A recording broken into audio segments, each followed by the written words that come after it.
ইংরেজদের পা চাটা গোলাম মির্জা গোলাম শয়তান কাদিয়ানী 1908 সালে ধ্বংস হয়ে কুখ্যাত জাহান্নামের কুখ্যাত কুকুরে পরিণত হয়েছে, তার অনুসারীরা ধ্বংস হয়েছে।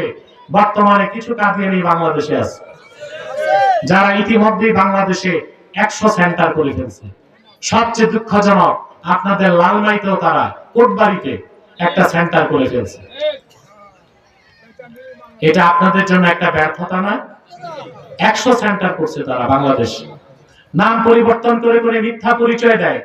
কখনো নিজেদের পরিচয় দেয় আহমদী জামাত, কখনো বলে আহমদিয়া জামাত, কখনো বলে আহমদী সম্প্রদায়, কখনো বলে আহমদিয়া সম্প্রদায়, কখনো বলে আহমদী মুসলিম জামাত, কখনো বলে আহমদিয়া মুসলিম জামাত। সাবধান, যত কাদিয়ানি ছিল আছে থাকবে, তারা কেউ আহমদী জামাত নয়, আহমদিয়া জামাত নয়, আহমদী সম্প্রদায় নয়, আহমদিয়া সম্প্রদায় নয়, আহমদী মুসলিম জামাত নয়, আহমদিয়া মুসলিম জামাত নয়, তারা শয়তানি জামাত, কুখ্যাত জাহান্নামের কুখ্যাত কুকুরের দল। আমাদের সকল দলের একটাই দাবি, সকল দলের দাবি, ঠিক না? অনতিবিলম্বে স্বাধীন বাংলায় শয়তান কাদিয়ানীদেরকে রাষ্ট্রীয়ভাবে অমুসলিম ঘোষণা করতেই হবে, করতেই হবে, করতেই হবে।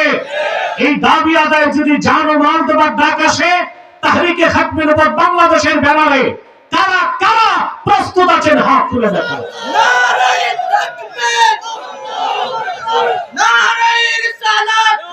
সম্মানিত সুধী, শয়তান কাদিয়ানীদেরকে অর্থনৈতিক সহযোগিতা করবেন না, করবেন? করেন।